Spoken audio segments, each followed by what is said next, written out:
Welcome to the 2300 Pick 6 podcast. I'm your host, Dave Walker, about to do NFC/AFC Championship Picks, and where D-Walk was right and where D-Walk was wrong with recaps due to the show being a little slow due to him dealing with a left foot injury, due to burning. My foot is starting to go down the pain, so I'm going to try to get everything back to normal as possible. Monday will be where right and wrong recap either in the morning or after I get off work, barring because due to the fact that the state of Jersey, Pennsylvania, and Maryland are all dealing with a snowstorm. So I don't know when that's going to happen, either Monday in the morning or Monday night. So we'll wait and see when it occurs. But we're going to start right and wrong.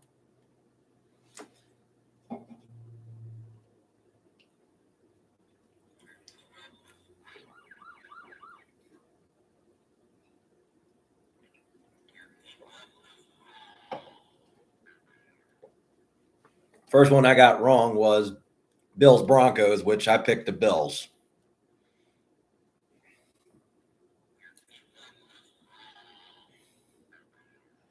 Broncos reach AFC title after 33-30 win over Bills, but lose Nick for season with ankle injury. The Denver Broncos wrangled the biggest win in a decade from Josh Allen, the Buffalo Bills, but suffered an enormous loss in the process. This was a very, very good game, highly competitive, and I'm going to get on both sides of the ball with this first, with the Bills. The Bills had the easiest path to try to get to the Super Bowl. You had no Patrick Mahomes, no Lamar Jackson, no Joe Burrow. All were eliminated and didn't make the playoffs. They had a tough one on the road against the Jacksonville Jaguars. Win that one due to an interception. But here it was Josh Allen making mistakes. The Bills defense did not step up. And in overtime, which I should start learning my lesson with this, is Josh has never won an overtime game, and I thought this would be the time Josh finally wins one. But no. There were a lot of crucial turnovers in this, which was a lot of fumbles lost and 2 interceptions. One before the first half ended, which Josh should not have got aggressive. The ball comes out. Denver picks it up and capitalizes, getting a field goal. Then we get to the controversial play, which is now being talked about. Did Brandon Cooks catch that ball? From the angle, no, it didn't have it. The defender takes it and gets a pick. Then we get to the overtime drive where the Bills defense caused a lot of PIs, and that literally opened the door for Denver to get the win to go to the AFC Championship. And it came at a cost now, Bo Nix being injured. And right now, it's going to be tough for them to go to New England. I mean, have to take on a pick with Jarrett Stidham starting, who hasn't thrown a pass in a couple of years. Now, I think next year, I think the Broncos are going to lose that game. We're going to talk about a little later on. I think the Broncos are going to lose that game. And I think the Patriots are finally going to go back to the Super Bowl first post Tom Brady. Now, as my friend Josh Host said, it's going to be a Denver Broncos revenge tour. Yeah, I think that will be a Broncos revenge tour come next year. But we're going to wait and see what occurs. But a breakdown out of this game. Oh, before I break down this game, the Bills did fire Sean McDermott, which I did not see coming, but I think they just needed a scapegoat here to put out to put the blame on. Yeah, I could say Josh Allen is at fault for all those losses they've had, but I wouldn't have thought to fire McDermott. The GM was the one that got promoted, which I really didn't understand. But that job now is wide open for Buffalo, whoever is going to take it, because you have a very good talent on that team. Now, question is, we're going to find out next year who was at fault. Was it Josh Allen or was it McDermott? We're now going to find that out come next year. But a breakdown out of this game. Will Lutz, 28-yard field goal. Mecole Hardman, 4-yard pass from Josh Allen. Frank Crum, 7-yard pass from Bo Nix. Matt Prater, 32-yard field goal. Little Jordan Humphrey, 29-yard pass from Bo Nix. Will Lutz, 50-yard field goal. Will Lutz, 33-yard field goal. Keon Coleman, 10-yard pass from Josh Allen. Dalton Kincaid, 14-yard pass from Josh Allen. Matt Prater, 31-yard field goal. Marvin Mims Jr., 26-yard pass from Bo Nix. Matt Prater, 50-yard field goal. Will Lutz, field goal in overtime for the win. Leaders for the Broncos. Bo Nix, 26 of 46, 3 touchdowns and 1 interception. Bo Nix was the leading rusher with 12 carries and 29 carries, 29 yards. And Marvin Mims Jr. was with 8 catches, 1 touchdown, and 93 yards. Leading sacker for the Broncos was Malcolm Roach with 1.5 sacks. And leading tackler for the Broncos was Alex Singleton with 11 solo ones and 14 ones.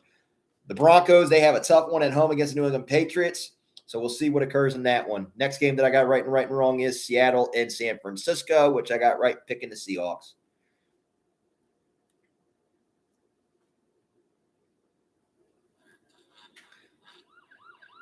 Seahawks dominate 49 from opening kick, advance the NFC title with 41-6 win. Rashid Shaheed returned the opening kickoff for a touchdown. Kenneth Walker to third, rush for 3 scores, and the Seattle Seahawks advanced to the NFC Championship game with a dominant 41-6 victory over the San Francisco 49ers on Saturday night.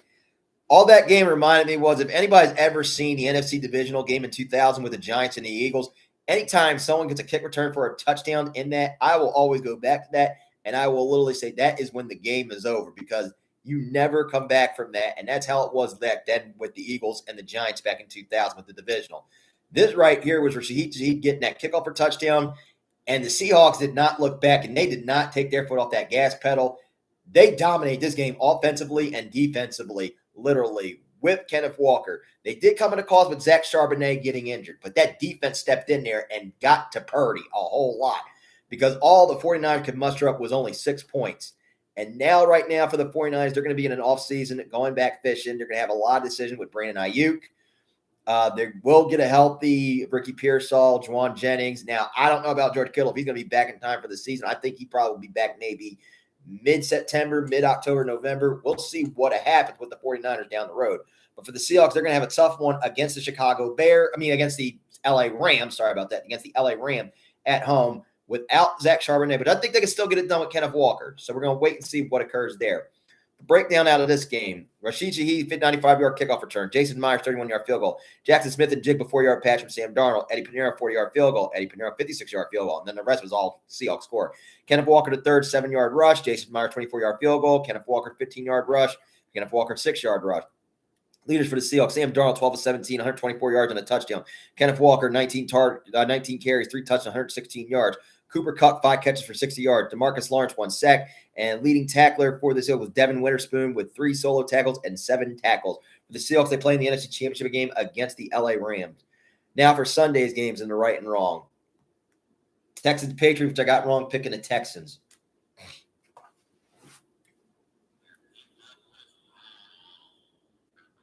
May throws 3 touchdown passes. Stroud has 4 interceptions. Patriots top Texans 28-16 to advance the NFC title game. Mike Vrabel returned to New England on a mission to have the franchise playing again in meaningful games in January, as he did so often as a player, and he did. I really thought that the Patriots were going to lose that game because the Texans had a very outstanding defense, and I didn't think Drake May was going to put to the test. But out of this game, the Patriots defense stepped up in this one, getting turnovers, causing C.J. Stroud to throw 4 interceptions and getting to him. And literally they had something in Kayshon Boutte with his spectacular catch. For the Patriots, they're going to have a tough one in Denver without Bo Nix, but I think this is a game they can win. And I think they're going to advance to their very, very first Super Bowl post-Tom Brady. So they have a lot for them right now. Because with this team, I'll be honest with you, I didn't see this team going that far. I thought in a wild card, getting one and done probably to the Bills. And look how that has now aged. But this is a team that can possibly win it all in February. If they do, first Super Bowl post-Tom Brady. We'll wait and see. As for the Texans, they have a lot with the defense that has worked on. It's just now is helping Stroud. It's getting more weapons. That will have to get it done because every time we get to a divisional, it looks like he keeps choking in it. And as my friend Wolf said with Josh Allen, I'm going to say the same with C.J. Stroud. 3 things in life: death, taxes, Josh Allen always choking in the playoffs, and C.J. Stroud choking in the divisional. But for them, he's going to need a lot of help come next year because he's going to be doing a lot of competing with the Jacksonville Jaguars. But a breakdown out of this game: Demario Douglas, 28-yard pass from Drake May. Clammy Fairbairn, 25-yard field goal. Christian Kirk, 10-yard pass from C.J. Stroud. Marcus Jones, 26-yard interception return for a pick 6. Stephon Diggs, 7-yard pass from Drake May. Clammy Fairbairn, 25-yard field goal. Clammy Fairbairn, 51-yard field goal. Kayshon Boutte, 32-yard pass from Drake May. Leaders for the New England Patriots: Drake May, 16-27, 3 touchdowns and 1 interception, 179 yards. Ramondre Stevenson, 16 carries, 70 yards. Kayshon Boutte, 3 catches, 75 yards, and a touchdown. Leading sacker for the Patriots was Anfrey Jennings with 1 sack, and Christian Gonzalez was the leading tackler with 6 solo tackles and 9 tackles. For the Patriots, they play the Broncos on Sunday. Next game that I got right and wrong is Bears-Rams, which I got wrong, picking the Bears.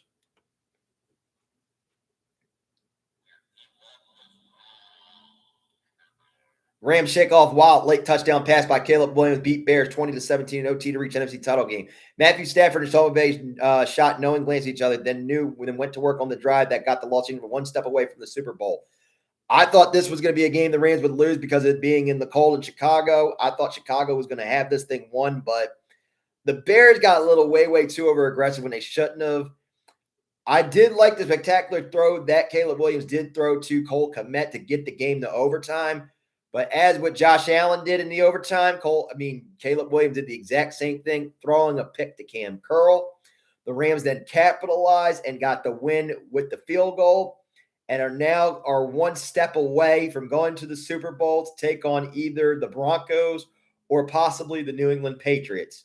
But this is right there. I thought if they would have lost, I thought maybe Stafford was going to say maybe he had one more year in him or he was going to retire. But I don't know what's going to happen. If the Rams do go to the Super Bowl, I think Devontae would retire first before Stafford. I think Stafford may think he could have another run in him.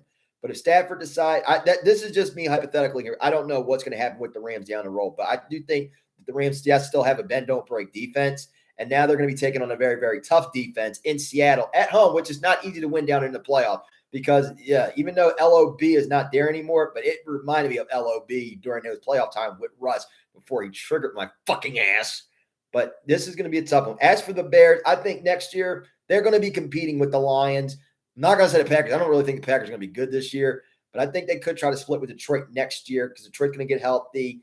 The Bears, if they make some moves in free agency, Caleb Williams and them have to learn out how to close out games, not making everything so close. And it doesn't have to be a comeback Bears game. But in this instance, they have a lot. But I think if they can get the defense, they have a good secondary. They can get a good front seven, and that defense is good. I think maybe in a couple of years they can get to a Super Bowl. But a breakdown out of this game. Tyron Williams, 4-yard rush. DJ Moore, 3-yard pass from Caleb Williams.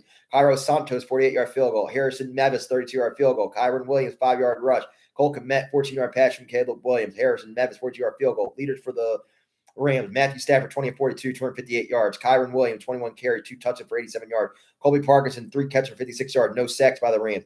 Leading tackler was Cam Curl with 7 tackles and 13 tackles. For the Rams, they play in the NFC Championship against the Seattle Seahawks, and that should be a good one. Now, getting into the NFC AFC Championship pick portion of this show. Okay. Pulling up now on DraftKings. So we have our first game. We have the New England Patriots and the Denver Broncos. I'm going to take the Patriots here in this one because right now, if Jarrett Stidham was not starting and Bo Nix did not get injured, I would have took the Broncos in this with the defense. But I think the Patriots are going to pull this off. That defense is going to get gas, and I can see a tremendous game for Ramondre Stevenson, Trayvon Henderson, and Kayshon Boutte. So I see the Patriots pulling this one off. They have the Patriots as 4.5 favorites. I'll take the Patriots with the 4.5 points. Over or under 42, I'm going to take an over in this one. I think it's going to be very high scoring by the Patriots putting up all those points. In our final game, we have the Rams and the Seahawks. I think we're going to get a Super Bowl rematch of Seahawks and Rams, this time without Russell Wilson. So I'm going to say the Seahawks get the win here with Darnold going to Kenneth Walker III, Smith and Jigba. And I can see the defense of DeMarcus Lawrence getting to Matthew Stafford with a couple of sacks. So I'm going to take the Seahawks here. They have the Seahawks as 2.5 favorites. I'll take the Seahawks with the 2.5. Over or under 46. I'm going to say over because this is going to be a battle. So I'll take an over in this one. And that is about it. So before I end and call it a night and bid adieu, it's just been enough time for talk. It's time for kickoff. I'm Dave Walker, and we'll see you on the field. Good night, everybody.